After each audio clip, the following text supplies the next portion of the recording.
3 of those statements during the course of the evening. So, where does Druidry come from? Well, cast your minds back 40,000 years. So, there you are. You're on the Central Asian steppes with your tribe. You're sitting in a hut, the roof of which is made out of mammoth tusks, and the walls of which are made out of mammoth bones. And sitting by the door, there's a mammoth skull. And drawn on it are spirals and wavy lines and other symbols in different parts of the skull. And there's a guy standing there holding 2 mammoth bones with which he's playing this skull, playing the parts that are marked with the red ochre markings, and kind of like a steel drum, getting different tones out of it. 5 notes. So this is 40,000 years ago.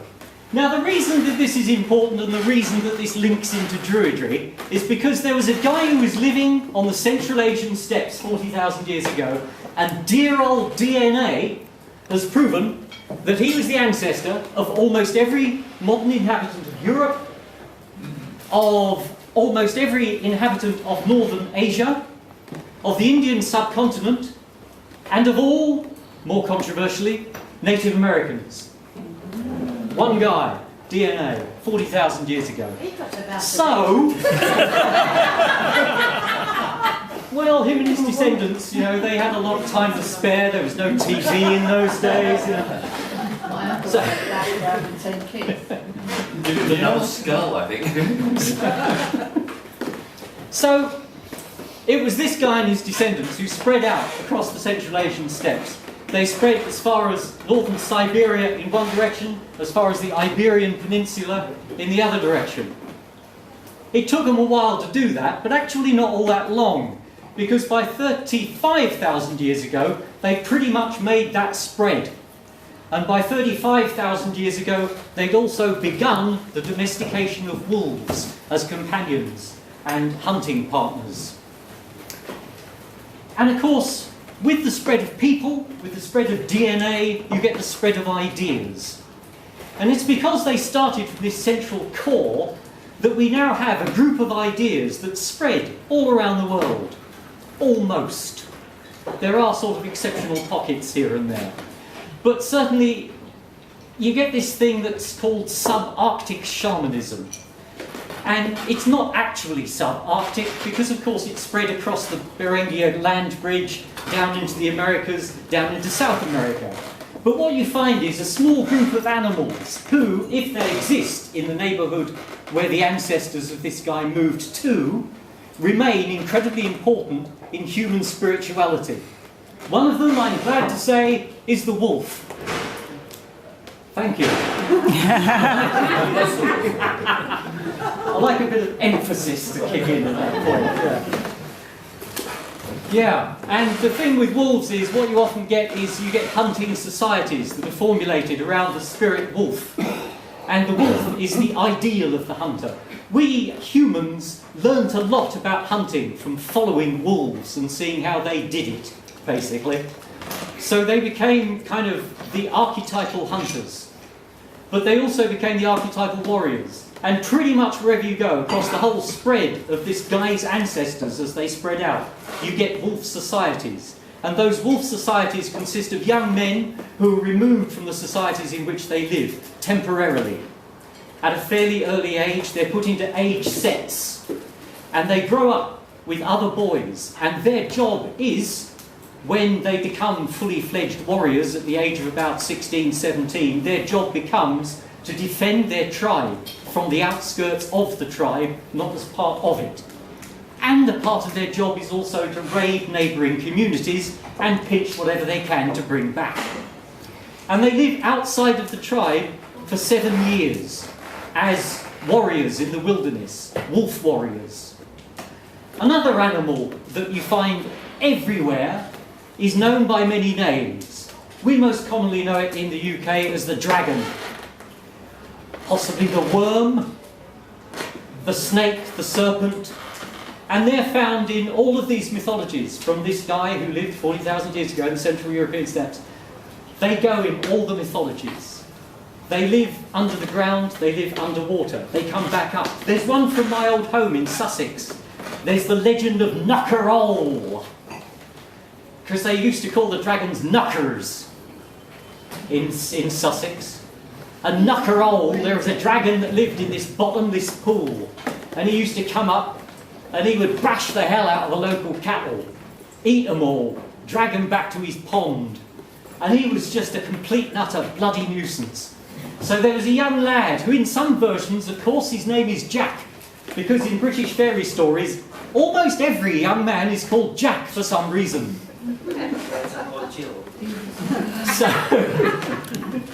So he decided that he was going to get rid of the knucker once and for all. And the mayor said, of course, well, you know, if you can do that, my lad, then you can marry my daughter. So Jack says, fair deal. Says, I want you to bake me the biggest pie you can. So they go off and they bake him this huge pie that takes like 2 complete hay carts to bring back. And they come in with this pie, and he's instructed them to fill this pie with poison. So he takes this pie out, and he's got these horses leading these carts on, and he drags them out onto the downs in Sussex. A knucker comes up out of his hole. And first of all, he eats the horses. And then he's about to eat Jack, and Jack says, here, hang on a minute. I got something much tastier, not only that, but bigger. See that pie there? That's all yours, that is. So Knucker eats the pie. Doesn't actually kill him, but it makes him very, very weak. And he goes, oh, my tummy don't feel good. And Jack says, well, you come over here and I got some medicine that will fix you up a treat. So the dragon crawls limply over towards him, plonks its head down by Jack and says, give some medicine then, lad. And Jack whips out an axe from behind his back and chops the dragon's head off. So that's our local Sussex version of a tale. Well, I hang out with Native Americans in the Pacific Northwest. Out there they have a 2-headed dragon. The reason they have a 2-headed dragon is because wherever you find dragon myths, usually they have 2 characteristics.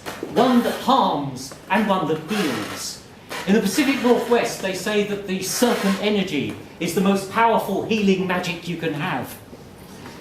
But the problem is, in approaching the serpent to get the healing energy, you're likely to die. Unless, of course, you bring the right approach to it. So yeah, there's dragons. There's also cattle. So in the plains in the States, it's the buffalo. In 40,000 years ago on the Central Asian steppes, it was the aurochs. Now the aurochs were important to our Celtic ancestors as well. The aurochs were a huge bull. They stood about like yay high at the shoulder and they weighed a few tons. They were enormous. And you've seen the pictures of tumblers leaping over the backs of bulls in Crete, right? They were aurochs. And the idea was they proved how brave the warriors were. If you could face an aurochs and leap over its horns, then you'd made it. Again, kind of dangerous. But anyway, there's this group of animals, and you find them all around where this guy's ancestors spread. And the thing about this guy's ancestors is, because they spread so far, and they took with them so many stories, so many myths, so many legends, virtually all of the religions that we now have in the world stemmed from that man and his family and his travelling group on the Central Asian steppes 40,000 years ago. And one of those religions was Druidry, which brings us a few tens of thousands of years more up to date. But not quite up to, go for it, date. Because we have these guys here, right? There's a place called Révion-Soulias, which is in western France. And in the 1st century BCE, there was a stash buried in the face of the Roman advance across Gaul. And the stash included these bronze figures and several others. Now, this guy here, right, barefoot, he's wearing this robe down to just about below the knee. He's holding something in his hand, and it's too sort of damaged to make out quite what. and he's holding out his other hand in what is, I think, fairly clearly a gesture of benediction. If that guy's not a druid, I don't know what is. Archaeologists have often told me that there are no surviving images of druids, to which I say, yes there are, and that's one of them. He fits the classical descriptions of druids to a T. But the thing you'll notice is, he does not have a long white beard. He looks quite young. He's actually clean shaven. He's got quite nicely coiffed hair, a little bit curly. The guy next to him, wearing the tabard with the diamond shapes on it, he is believed at one time to have held a large lyre. So he's a bard, he's a druid. Most of the other human figures with that group were like the two on either side. They were naked dancers. So the bard was playing this large lyre, a large open-air lyre. So it had a big sound box, and the sound would have carried well for dancing. There were about 9 dancing figures with this group. And this whole group, there's also a stag, a boar, and it seems to me that this whole group represents a festival that was held at the sacred site just across the river from where these were buried. And this was, as I say, about the 1st century BCE. Next. Now we get one of those famous images from European prehistory. This panel from the Gunderstrup cauldron. It was buried in a bog in Denmark. It was in pieces when it was buried. There's actually no evidence that it was ever put together as a whole. At least until archaeologists dug it up, and they now make reconstructions of it. But it was buried in pieces. And this is one of the panels from it, and probably the most famous one. This guy here is often called a Cernunnos figure. The reason he's called a Cernunnos figure is because there is one horned figure in Europe to which the name Cernunnos is attached. All it means is the horned one, so it's a perfectly reasonable name. And probably whatever names this guy was known by elsewhere in Europe, they meant something similar. He's holding a snake, a worm, a dragon, but it's no ordinary snake because it has goat horns. The horned serpent was a symbol of power for our ancestors, the Celts. Standing next to him is a figure who's been identified as various animals, and his head's coming just to where the serpent's head is. I think, naturally, he's a wolf. Or possibly she's a wolf, because he doesn't appear to have a willing. So it could be she's a wolf. And then you have these 2 figures down here that I think are supposed to be lions, probably done by someone who didn't have much of a familiarity with lions. I think the one above the wolf may well be another wolf, or possibly a hunting dog, because it's got a different tail. And then you've got this figure on the dolphin, and you've got the stag next to the stag-horned figure, and he's also holding the torque, which is a symbol of authority to our Celtic ancestors. And this guy, ever since I first saw this guy, he has been my impression of what a druid should look like and should be. So, I mean, there's a kind of raw energy to that image, and he stands out as having all these animals around him, a lord of animals, as in Hinduism, Shiva. There's Shiva, the lord of animals. And this guy, I think, is similar. And he occurs in the Mabinogion as Gwydion, and also as in the story of the Lady of the Fountain. There is a huge figure who lives in the middle of a forest, and he's the lord of animals, and he calls all the animals to him, and all of the animals do obeisance to him. So there's this like animalistic or animistic thing going on. There's a shamanic thing going on here, which has little relationship to what came to be known as Druidry in the 17th, 18th, 19th centuries. Next. So how that came about was partly due to this guy, who's William Stukely. In 1729, Stukely published this image of a druid. And he based it on a figure, I believe, from Germany, but he's probably not a Druid at all. But he'd seen it and he liked it and he thought it looked like a Druid. So he copied it, dollied it up a bit, and published this image. So we now have the beard. We have the assumption of white robes because the image basically was put out as a monochrome print. So we start to get towards our 18th, 19th century image of the white-robed patriarch. Stukely, in common with others of his time, was a reasonably staunch Christian. He did actually become a minister at one point, but you have to be reasonably staunch to do that, even in the Church of England. No.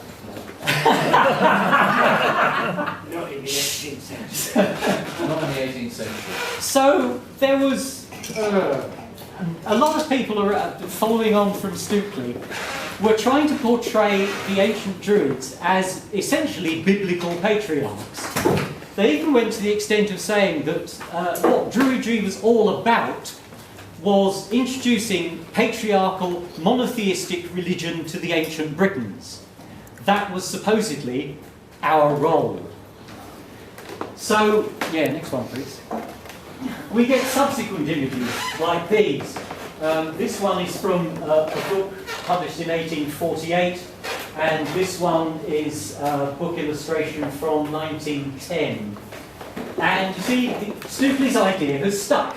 You have to have the long white bushy beard, you have to have the white robe. And, you know, these guys here are sort of, obviously, you know, sort of quietly, peacefully in prayer. Because the Druid revivalists of the 18th century essentially followed the Greek ideas about Druids. Because the Greeks liked us. The Greeks were quite fond of Druids. The Greeks had their own philosophers who took people out into the woods to teach them things. And they liked the fact that we were doing that as well, that Druids did that. So they felt a kinship. The Romans, on the other hand, wanted to conquer everybody in sight. And of course, it's much easier to conquer people if you portray them to the folks at home as barbarians. So the Roman propaganda was all about the Celts being barbarians, and the most barbaric of them all were the Druids. So it's the Romans who come up with the stories about the mass blood sacrifices, about burning people in wicker men. These come from the Romans, Roman propagandists, because they wanted to conquer us. But yeah, so Stukely's idea sticks. Next.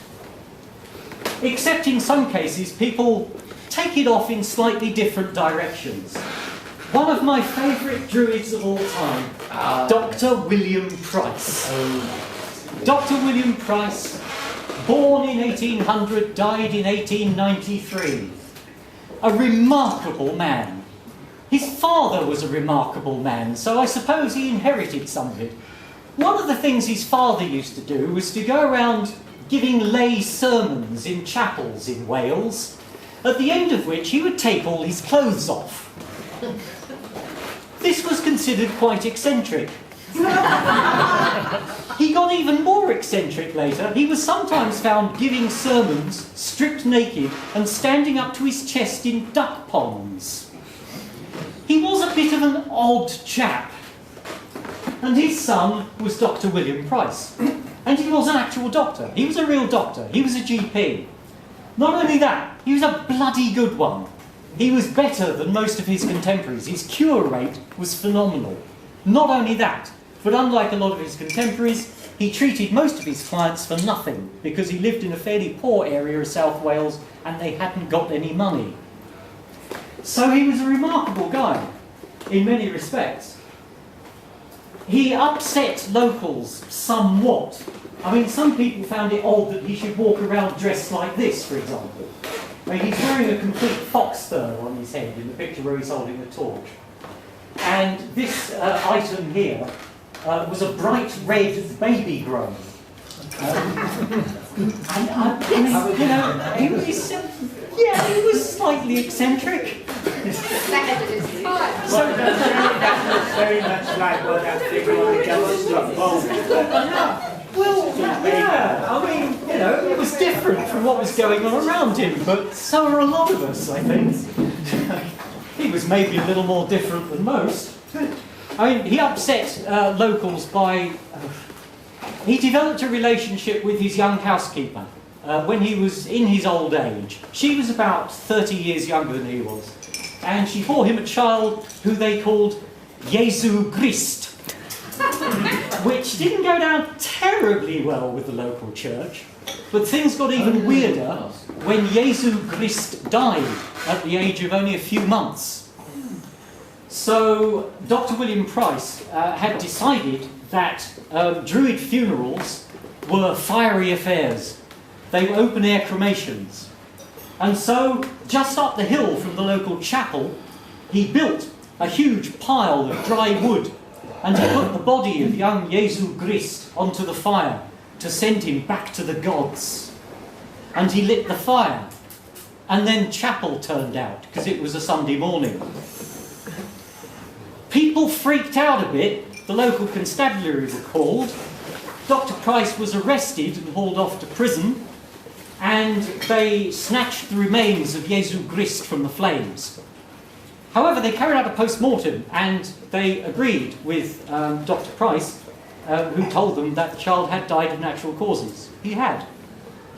So they couldn't do him for harming the child. They then looked into the law, and they found that, well, actually cremating people wasn't illegal either. So when Price himself died a few years later, they had a cremation at which 30,000 people turned up on the same hillside. And they built a huge pyre, and they laid Dr. Price on it in all his finery, and they set fire to it, and the flames rose 30 feet into the air, and 30,000 people crowded around that hillside to watch. And because of that, cremation became legal in the UK again. So he was kind of a utilitarian guy as well as a strange guy, but a very nice guy, a very good guy. He did good for a lot of people. So then we get to the more... yes, well, I suppose... Well, yes, it's the Stookley thing, isn't it? But it's taking it a little bit further, because if you don't have a beard, then you get a false Santa Claus one. And women wore them too. Now, this is the Ancient Order of Druids. Now, it's appropriate that we should be here discussing the Ancient Order of Druids, because they were founded in the upstairs room of a London pub in 1781. They were founded as a friendly society, something along the lines of the Freemasons, but a bit less finicky about who they let in, and a bit less, stabby with the rituals and throaty-cutty with the threats, and, they're just generally a bit nicer. And mostly what the Ancient Order of Druids did was they gathered together in upstairs rooms in pubs, and they drank and they sang popular songs. That was most of their activities. But they would also turn out occasionally, as they did at Canterbury on this occasion, Lodge 98, in full regalia, in local folk festivals. Also, they were the first Druid group that I know of who introduced a tree planting program. They started a tree planting program in 1908 and apparently planted thousands of trees as a result of it, because by that time they had lodges all over the country. And all the lodges got together and they went out and planted trees. So they may look a little eccentric, but again, good people doing good stuff. One of the slight oddities about them is that they decided they were going to set up lodges, and because they were kind of following Freemasonry a bit, and also because they wanted to get away from their women folk, because that was the way of the time, those lodges were men only. After a while, they had women-only lodges. And I was at a Druid conference a few years ago where a couple of guys from the Ancient Order were trying to defend the fact that they still had men-only lodges. And to a room packed full of mostly pagan Druids, about 2/3 of whom were women, this didn't go down staggeringly well. Now, these guys used to meet at Stonehenge. And one of the reasons that they could so happily meet and have huge ceremonies at Stonehenge is that Stonehenge at the time they did this was owned by Sir Edmund Antrobus. So they made Sir Edmund Antrobus a member of the order. Clever. And he welcomed them with open arms. And they did have really huge ceremonies. They had one at which something like 600 people were initiated as bards of the ancient order. And they had marquees set up on one side of Stonehenge, huge marquees, that essentially functioned as pubs.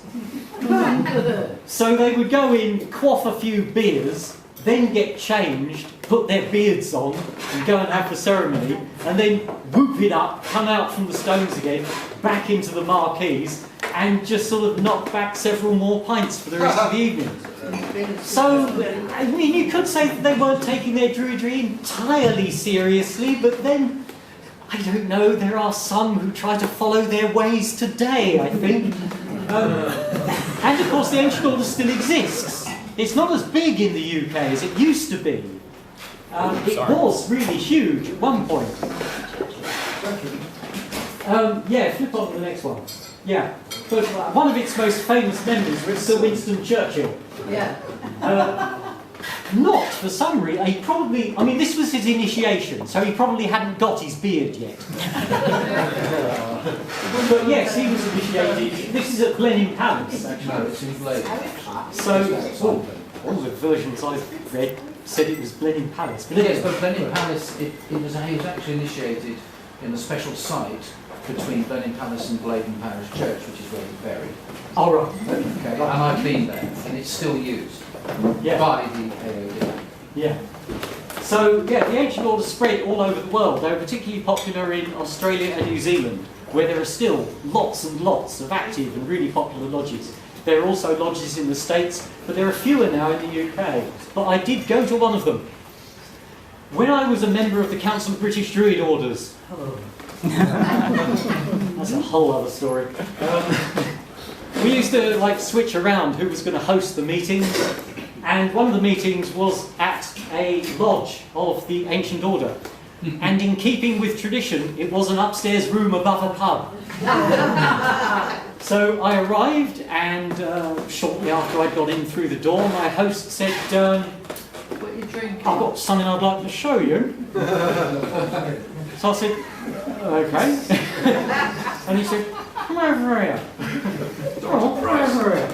So he walked me over to the corner where there was a large wardrobe, and he slowly, reverentially opened the door of the wardrobe, and inside, hung up on little coat hangers, were false white beards. I have to admit, I didn't quite know how to respond.